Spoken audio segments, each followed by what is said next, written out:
Sorting items is one of the most useful uses for Redstone in survival Minecraft. And with the addition of these new guys, it's about to get a lot easier. So let's dive into all of the different ways, all of the different concepts of item sorting, how to do it, how to set it up, and how Copper Golems work. Let's start with the basics. All item sorters rely on the same concept, and that is to take the input items, find the matching filter item, and stack them both together. And this is how our basic item sorter works, just by stacking items. So when we put items in this input barrel here, the hoppers below it will take it out and attempt to travel across, will take the items across like this into this unsorted items barrel. However, you'll notice that there's a hopper below here, and this is full of sandstone. So if we do put sandstone in here, the items will flow across, and because the priority of hoppers is always downwards, the sandstone will stack with itself and end up down here. Any other item though, we put it in, it doesn't stack with sandstone and ends up in the unsorted items barrel. So this is the concept of the very popular, very standard ImpulseSV item sorter. We have the same setup as before. The input will be right here, the unsorted barrel will be right here, and all of the sorted items will end up down here. Now taking a look behind the scenes, all of this redstone right here is only here to keep the filter items in this hopper. We didn't have to worry about that before because the hopper wasn't pointing into anything, but if it was, we would instantly lose all of our filter items.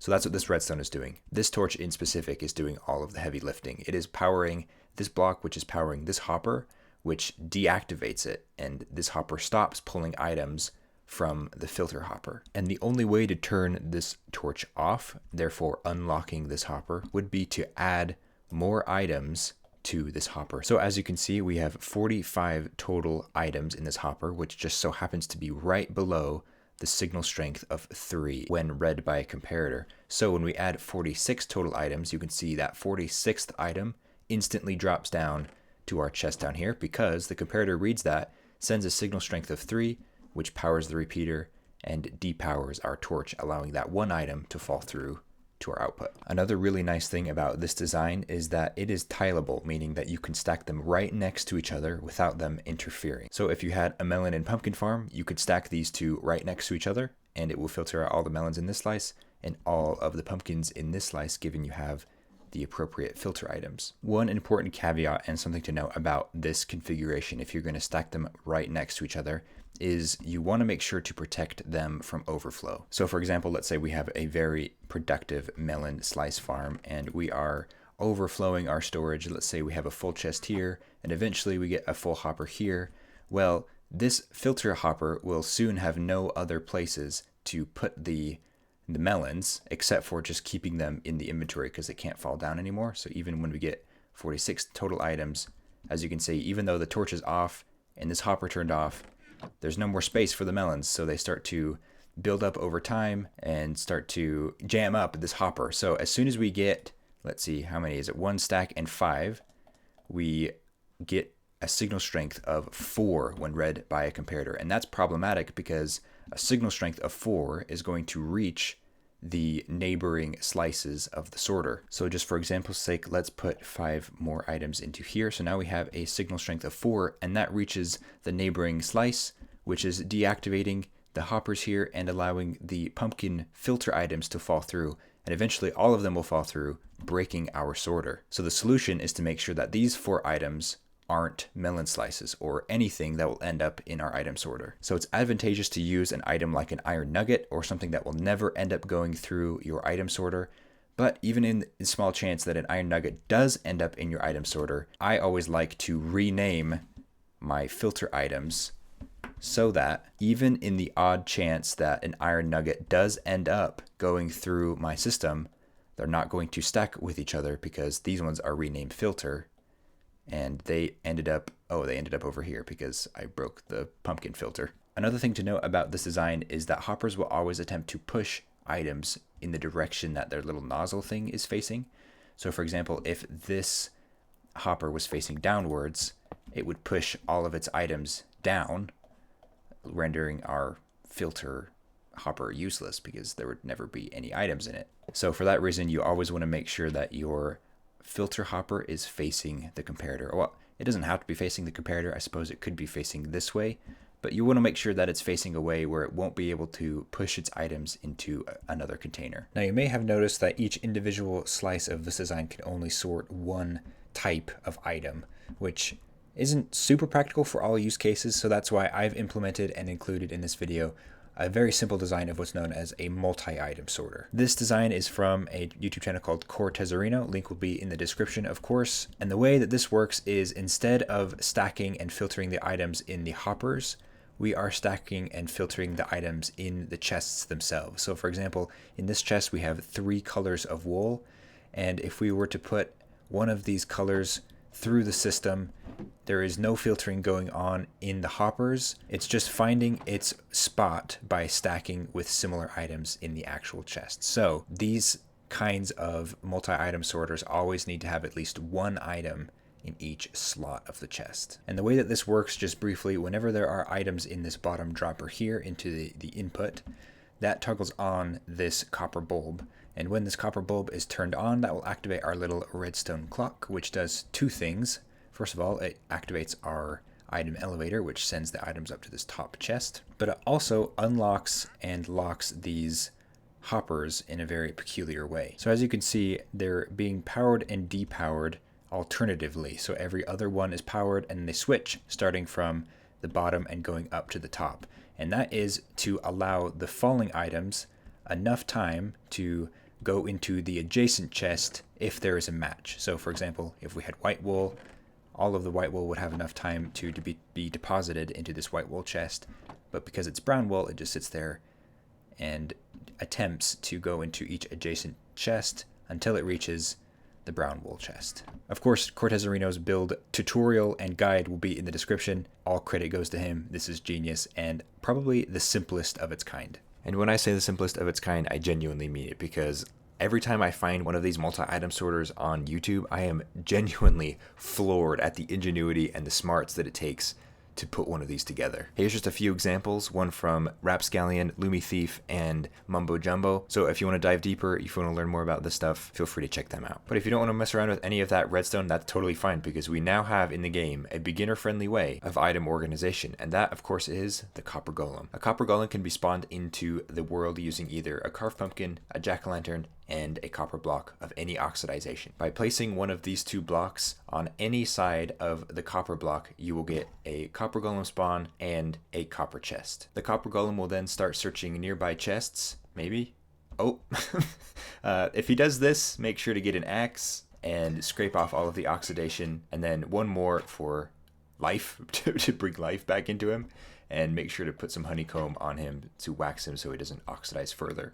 But anyway, Copper Golems will search nearby copper chests for items and take up to 16 of that item. Once they have 16 of an item, they will search nearby normal chests, and if they find a match, or if they find a chest with matching items in it, they will put those 16 items in that chest. If they don't find a match, so for example, if we put a chest in this chest and make this one an empty chest, they will search for the nearest empty chest and put their items in that chest instead. If the Copper Golem can't find a matching chest or an empty chest within 10 chest searches, it will stall for 7 seconds and then start searching again. If this ends up happening, you can always right-click the Copper Golem to have it drop its items and it'll start over. They have a pretty big range too, so keep that in mind too if you're building this. I think most players will benefit from a setup a little bit like this, where we have a room with a couple of Copper Golems, a set of chests, each filled with their own respective items. In this case, we're sorting by wood type. And just by dumping a bunch of different items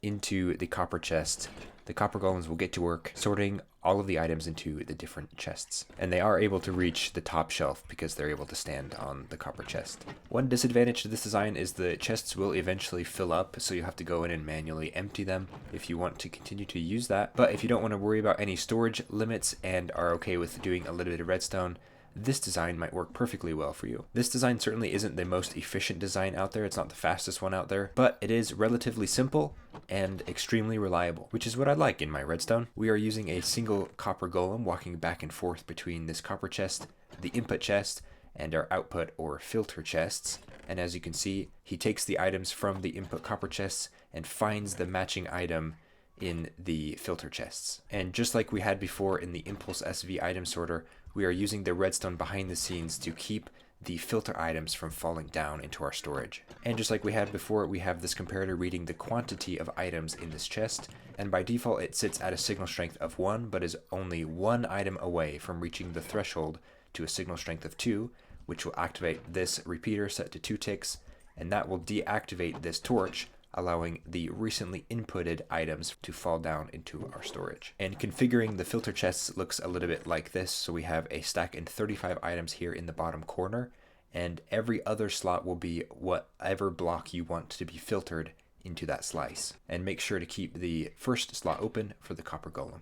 Another really nice feature of the Copper Golem is his ability to filter non-stackable items. So these are items in the game that don't stack on each other, so you can only have one of them in one slot of the inventory. So in this case, I'm using shears as placeholder items, but I want to filter out all of the diamond tools and about half of the copper armor. And it works exactly how you would expect. If you put any armor in here, the Copper Golem will find its way to the appropriate chest, put it in the first spot, and that will drop down to our storage. Unfortunately though, behind the scenes it gets a little bit more complicated than we had before. Because non-stackable items are valued more significantly than stackable items to a comparator, we have to do the redstone a little bit differently. But all that's happening here is we are inputting a signal strength of 14 into the side of the comparator in subtract mode. And so whenever this chest becomes all the way full, that is a signal strength of 15, then it will output a signal just like you saw, and that will turn off the hoppers just for a moment, allowing the non-stackable item to fall through. And here's what it looks like from the side. All we have is a comparator to measure the quantity of the chest, and then we have another comparator to only output a signal when the chest is all the way full, and the rest of the circuit will only allow one item, the item in the first slot, to drop down into our storage. So that takes care of our stackable items to 64, our non-stackable items, but what about items stackable to only 16? Well, for these items we can go back to our first design and we can take out 4 of our 64 stackable items and input 1 of our 16 stackable items. One 16 item is equal to 4 64 items. And of course you can take out the 4 items from the stack here as well, so you can have more options for sorting. So there's a couple practical ways to use the Copper Golem, but there are a few more facts that you should probably know about them. Golems search for chests in an area of 65 by 65 by 17. They can remember up to 10 copper chests and 10 regular chests. Golems do not look into a chest that the player or other Copper Golem is looking into. Observers do not detect the change of state when golems interact with chests. Copper Golems do not open chests that the player wouldn't be able to, such as if it's obstructed by a block. They can reach for chests up to 2 blocks above their feet. It takes 3 seconds for them to stop and examine each chest it visits. In Java Edition, a Copper Golem cannot distinguish between different potion contents or suspicious stew types, but it can in Bedrock Edition. In both editions, a Copper Golem ignores durability, enchantments, shulker box contents, custom names, or any other data. And occasionally, an Iron Golem will give a Copper Golem a poppy to wear as a hat. And that should be the basics on item sorting and Copper Golem usage. Just a reminder that the aforementioned channels will be in the description for you to go check out if you want a deeper dive into the multi-item sorter and even some different designs of the Copper Golem. I realize that this is a very simple one and may not fit everyone's needs. But anyway, hopefully you learned something new today. Thank you so much for watching, and I'll catch you in the next one. See ya.